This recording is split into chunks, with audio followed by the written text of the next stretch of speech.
Commonwealth ഗെയിംസിൽ ട്രാക്കിൽ ചരിത്രമെഴുതി India 10 kilometre ഓട്ടത്തിൽ വെള്ളി നേടിയാണ് ഗുൽവീർ സിംഗ് ചരിത്രമെഴുതിയത്. 10 കിലോമീറ്ററിൽ ഇന്ത്യ ആദ്യമായാണ് മെഡൽ നേടുന്നത്. വനിതകളുടെ 69 കിലോഗ്രാം വിഭാഗം ഭാരോദ്വഹനത്തിൽ വെള്ളി സ്വന്തമാക്കി ഹർജീന്ദർ കൗർ. ഇതോടെ ഇന്ത്യയുടെ ആകെ മെഡൽ നേട്ടം 12 ഉയർന്നു.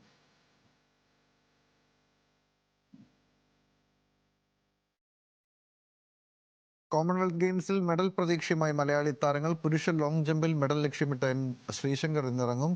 കഴിഞ്ഞ തവണത്തെ വെള്ളി മെഡൽ ജേതാവായ ശ്രീശങ്കർ മികച്ച ഫോമിലാണ് ഇത്തവണ ഗ്ലാസ്ഗോയിൽ എത്തിയിരിക്കുന്നത്. പാരാ അത്ലറ്റിക്സ് പുരുഷ വിഭാഗം T47 മുഹമ്മദ് ബാസിലും മെഡൽ ലക്ഷ്യമിട്ടിറങ്ങുന്നുണ്ട്.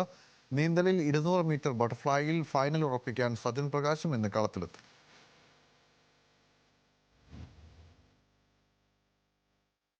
ഇന്ത്യൻ ക്രിക്കറ്റ് ടീമിന്റെ പരിശീലക സംഘത്തിൽ മാറ്റം. Assistant coach Ryan ten Doeschate, fielding coach Dilip എന്നിവരുടെ കരാർ പുതുക്കേണ്ടതില്ലെന്ന് BCCI തീരുമാനിച്ചു.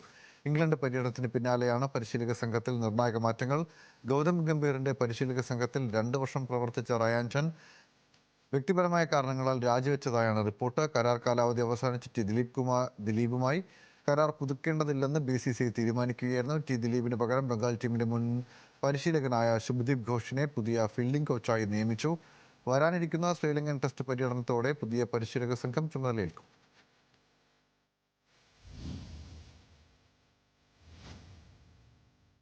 പരിശീലകൻ ലൂയിസ് ഡി ലാ ഫുവന്റെയുടെ ടാറ്റു അടിക്കുമെന്ന വാക്ക് പാലിച്ച് സ്പാനിഷ് താരം കുക്കുറേയ. താരത്തിന്റെ ഇടത് കൈയിലാണ് ലോകകപ്പ് പിടിച്ചു നിൽക്കുന്ന ഫെവന്റയുടെ ടാറ്റു അടിച്ചത്. ലോകകപ്പ് വിജയിച്ചാൽ ഫെവന്റയുടെ ടാറ്റു അടിക്കുമെന്ന് കുക്കുറേയ നേരത്തെ വ്യക്തമാക്കിയിരുന്നു. ഇതിന്റെ ഭാഗമായിട്ടാണ് തീരുമാനം.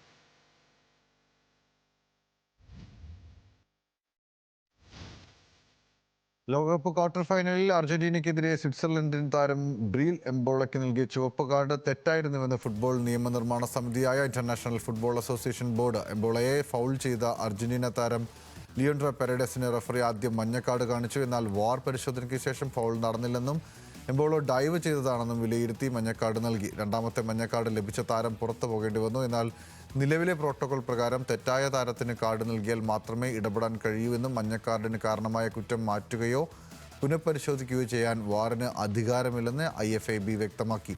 എംബോളയ്ക്ക് നൽകിയ രണ്ടാം മഞ്ഞക്കാർഡിലേക്ക് എത്തിയ വാർ ഇടപെടൽ നിയമപരമായി തെറ്റായിരുന്നുവെന്ന് IFAB സമ്മതിച്ചു.